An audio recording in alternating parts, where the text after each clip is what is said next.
Estamos no concello do Ríos, un municipio arraiano do sueste ourensán, do que falarei con especial agarimo e orgullo, pois é o concello onde nacín, onde me criei. Hoxe veremos que significa o nome deste concello.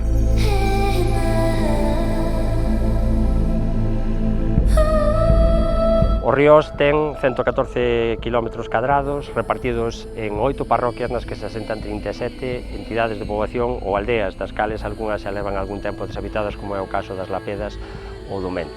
No censo de 2024 tiña alrededor de 1.400 habitantes. Desde o punto de vista orográfico, o concello do Ríos está formado por un conxunto de pequenos vales que a su vez forma un gran val encaixado entre dous cordais montañosos. Polo sur, a Serra de Penas Libres, que colle parte do territorio de Vilar de Bos e Portugal, e polo norte a Serra Seca, que está situada basicamente no concello da Gudiña e Vilariño de Conso. Xa dentro do territorio do propio concello do Ríos, os cumios máis altos son Pena Corbeira, o Penedo do Bruzo, ambos os dous na Serra da Ordiñeira, e o Castro de Pedroso, que andan ou superan os 1000 metros de altitude. Estes vales están regados por abundantes correntes fluviais, pequenos regueiros que van verter as súas augas aos tres principais ríos que existen neste concello. Por un lado temos o río Mente, que aparece na documentación medieval citado como Fluvium Omunti. Despois temos o río de Marcelín, tamén chamado río de Arzoá, na súa desembocadura, e temos o río da Sara Nova, ou Seara Nova, que parte do seu percorrido fai de linde co concello de Vilar de Bos.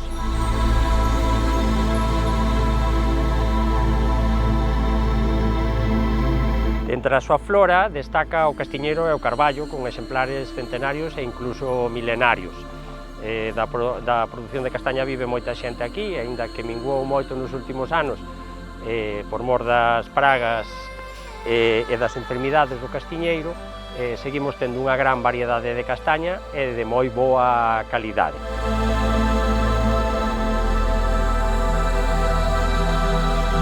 De feito, a importancia do castiñeiro queda patente no propio escudo do concello, que ten un vetusto castiñeiro nel, ademais das correntes fluviais que percorren e que regan os vales deste concello.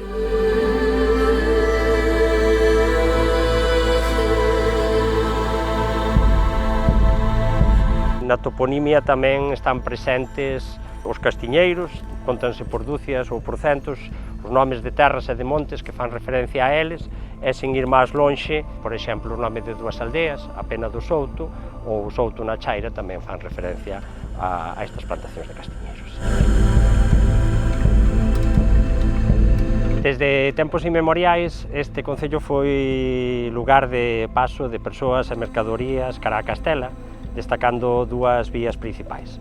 Unha é a do Camiño de Santiago, que desde a Gudiña baixaba a cara a Verín, e ali xuntaba coa ruta que viña de Portugal e que despois subía polo val do río Támega ata Laza, ata xuntarse coa outra variante da Vella da Prata, que é a que ven pola Serra Seca desde a Gudiña. No propio concello do Ríos hai algúns topónimos que fan referencia explícita a estes topónimos vencellados ao paso de viandantes e de mercadorías, como son, por exemplo, as vendas da Barreira, cuxo nome indica que eran as vendas, as pousadas dunha señora apelidada Barreira, así está na documentación histórica, ou, por exemplo, tamén San Pedro de Trasverea, que o propio nome de Trasverea indica que é a poboación que está detrás dunha antiga verea, un antigo camiño real ou unha antiga calzada.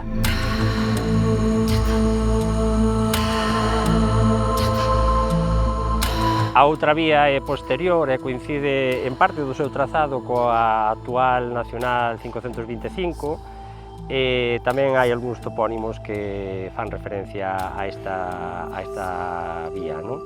como sería, por exemplo, o nome da parroquia de Trasestrada, que no caso anterior de Trasverea, pois indica que é o territorio que está detrás desa estrada ou vía principal.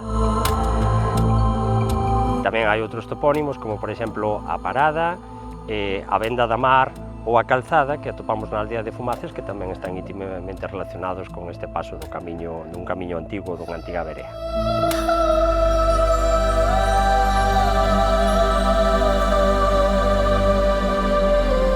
Na Idade Media, o territorio do Ríos pertencía á xurisdición do Souto Bermúdez, que aparece citado na documentación medieval do mosteiro de Celanova como Sautum Bermúi nos séculos XI e XII.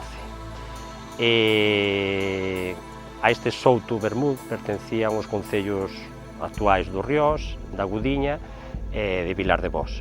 Posiblemente este nome faga referencia ao conde Froila Bermúdez ou incluso ao rei Bermudo, que era Beremundus II en latín.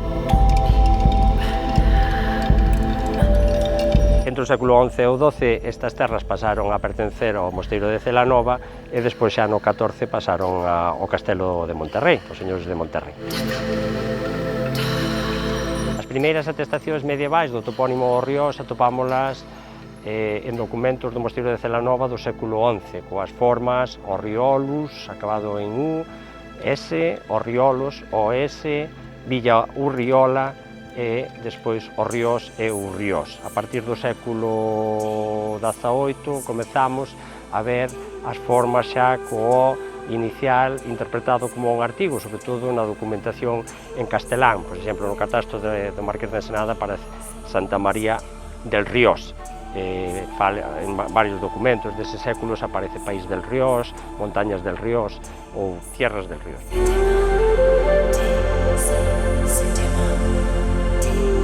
Na documentación escrita desde o XVIII ata o século XX conviven as dúas formas, a forma escrita todo xunto, con dobre R, e a forma interpretada como un artigo, o Ríos, tanto en galego como en castelán. Iso na escrita, porque na oralidade a xente daqui sempre seguiu mantendo esa forma o Ríos, son do Ríos, vivo no Ríos, o inicial interpretado como un artigo.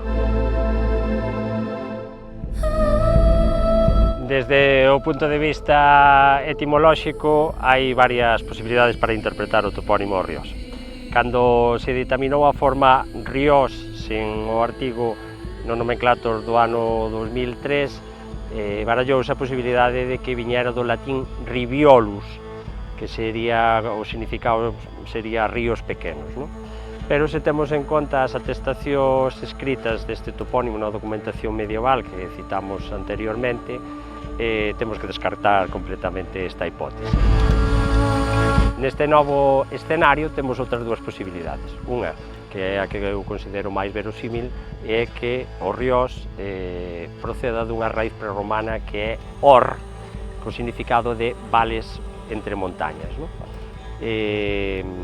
Por toda a provincia de Ourense, en Zamora, en León, atopamos topónimos semellantes aos Ríos, como son Orras, Hórreas.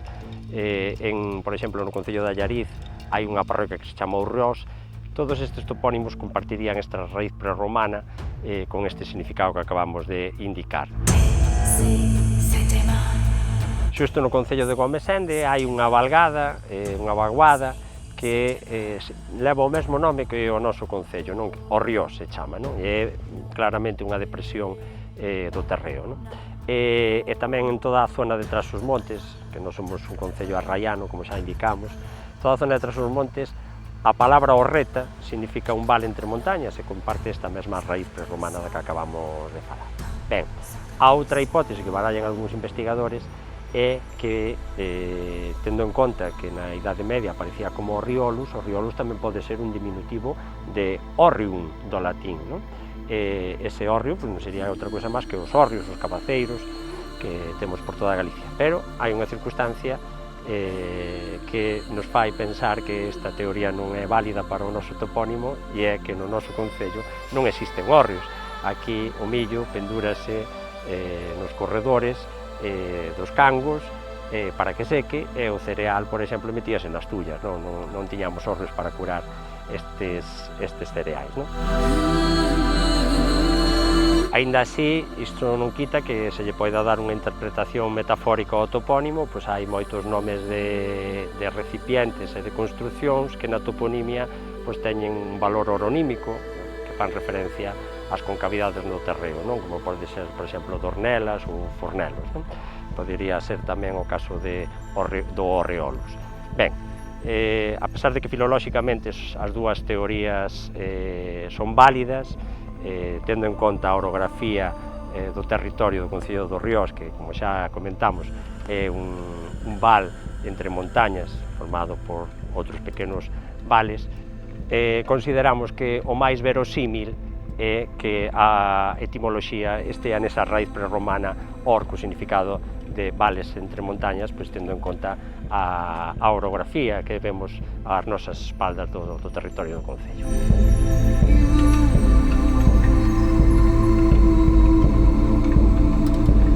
Se reparamos na forma gráfica do topónimo, este presenta unha particularidade que consiste na deglutinación da vogal inicial interpretada como un artigo. Estas deglutinacións son moi frecuentes na toponimia galega. Pensemos que, por exemplo, o concello lugués do Incio era Onitio en orixe, a Baña na Coruña era Abania, o concello pontevedrés do Grove era o Cobre en latín.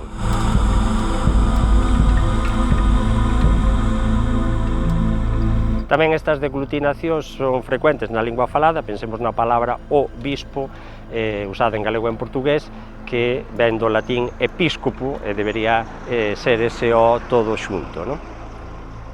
Cando se oficializou o topónimo no ano 2003, nese nomenclatro que se publicou no ano 2003, aparecía Riós, sin máis, sen o artigo. Pero neste novo nomenclatro que imos aprobar agora no 2025, ou que se vai aprobar no Consello da Xunta no 2025, vaise repoñer o artigo o Riós. Cando a Comisión de Toponimia da que formou parte analizamos este topónimo para repoñer esa forma oral que utilizaba a xente con ese artigo deglutinado, baralláronse dúas posibilidades de oficialización do topónimo. Unha sería o Riós escrito todo xunto con dobre R, porque esa sería a forma etimolóxica, pero consideramos que sería unha reconstrucción arqueoloxizante coa que a xente, os veciños, non se sentirían moi identificados. A outra, lóxicamente, é o Riós co artigo segmentado. Finalmente, decantámonos por esta segunda opción para oficializar o topónimo, porque é a forma que usa a xente nos últimos 300 anos e que tamén sempre se usou na oralidade.